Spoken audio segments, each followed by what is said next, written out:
Je suis à Malpec. C'est ici où ils cultivent les huîtres qui sont très reconnues au monde. Les foodies recherchent les huîtres Malpec. Alors je suis ici. Il faisait trop froid sur la plage pour faire du camping. Alors j'ai décidé de me payer un camping un peu glamour. Mon lit chauffé, un bon lit, un sauna, douche dehors. Hein, c'est agréable.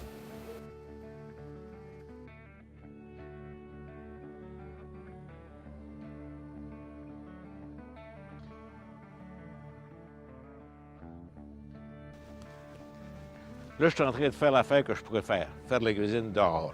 Ça sent bon pour ça. Moi, j'adore cuisiner dehors parce que je suis le genre de gars que les choses revolent quand je fais la cuisine. Fait que quand je suis dans un lieu fermé, il faut toujours faire attention qu'il n'y a pas de choses qui tombent en dessous des meubles. Et là, ça s'en va dehors avec un petit coup de balai, puis c'est parti. Alors, la jeunesse de Garoulou, c'est sûr que c'est ici, le Smith-Edouard. Et puis, il y a autre chose qui, pour moi, on se dit souvent qu'il n'y a pas d'accident.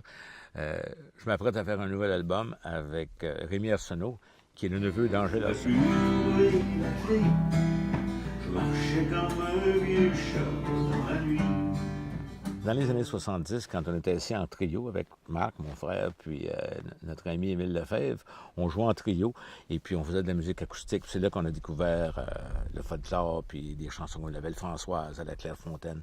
Et puis, lors d'un festival folk ici dans les Maritimes, il y avait une certaine Angèle Arsenault que tout le monde a connue, qui nous avait entendus, puis qui nous avait dit « Hey, c'est bon les gars, qu'est-ce que vous faites? Vous devriez aller voir Gene McLennan qui a un petit studio à l'Esme-Edouard. » Fait qu'on est allé frapper à sa porte. Il y avait des amis qui le connaissaient, qui jouaient avec nous. Et on a fait un démo, là.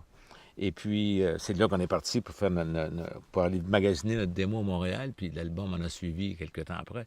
Puis là, je me retrouve ici 40 ans après. Puis je fais un album avec le neveu d'Angèle, dans le même coin.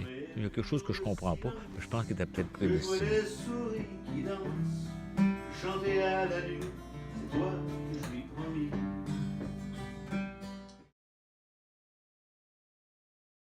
Ça fait plusieurs années que je cherche une manière de gagner ma vie sur ligne parce que je suis vraiment un gypsy puis je veux avoir la liberté de travailler où ce que je veux.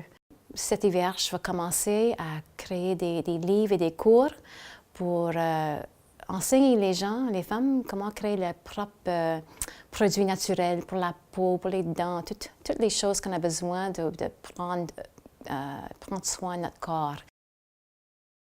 Je me sens tellement chanceuse d'avoir reçu le cadeau de vivre ici. Ça fait 4 étés que je vis ici. Et puis, la nature ici me nourrit d'une manière qu'il n'y a pas d'autre endroit au monde qui m'a donné ça. Alors, c'est vraiment spécial pour moi.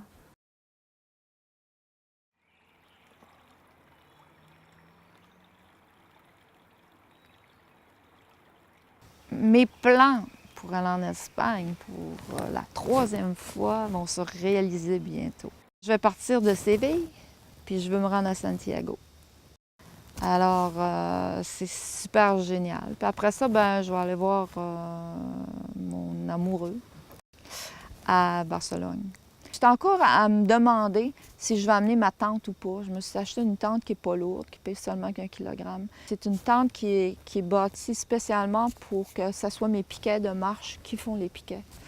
Puis les petits piquets de métal, on les improvise à mesure qu'on avance. Quelqu'un qui marche 1500 km, c'est quelqu'un qui, qui veut trouver quelque chose, puis qui est bien avec les autres. Puis normalement, ça va très bien.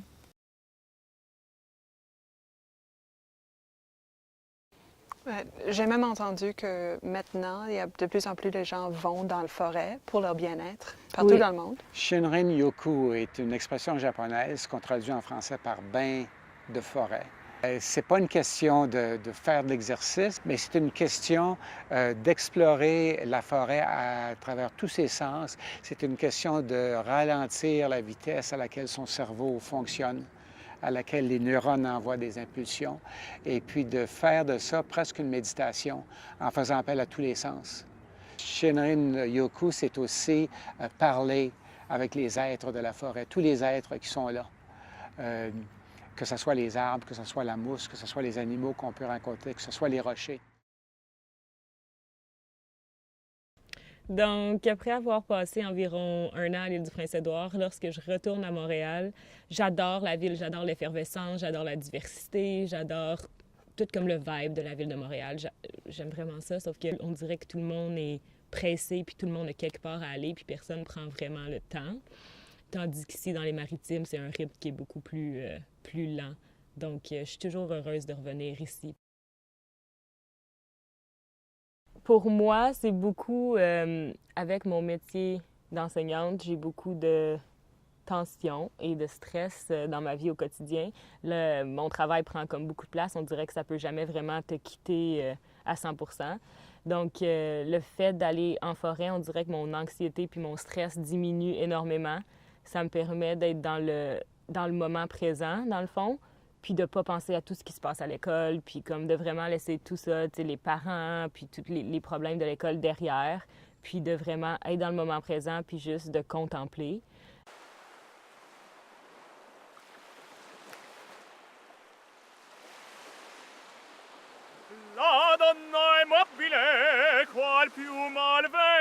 Ça fait 1 an qu'on est fiancés et j'ai fait ma demande en mariage sur la plage de Stanhope. Puis elle a pas hésité une seconde. Donc ça, c'est bon signe, ça.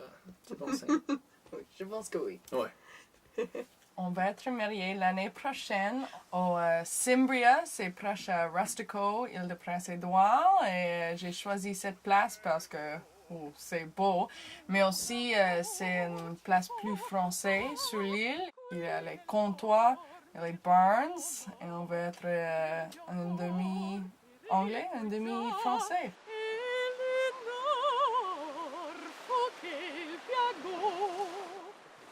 La donna immobile, qual più male vento, muta da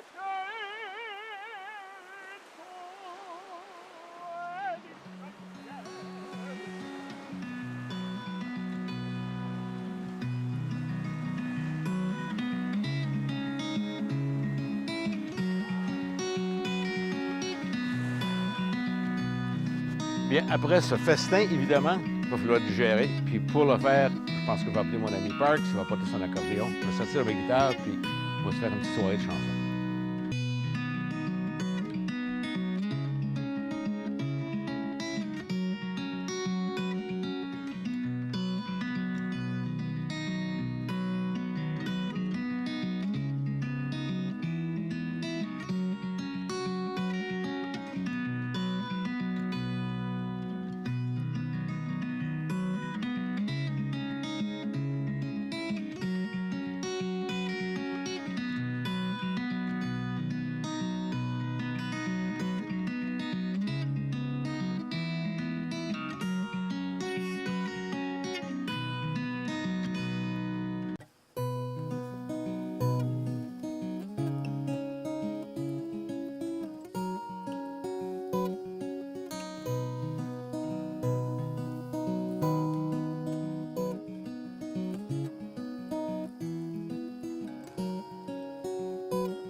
Le jour de mon retour sera le dernier de mon séjour. Je reviendrai reposer mon âme sur les collines de ma vie, mes amours, mes peines vécues, pour enfin me perdre sans me perdre de vue. Je vois la route devant moi. Parfois elle me déçoit, elle me surprend.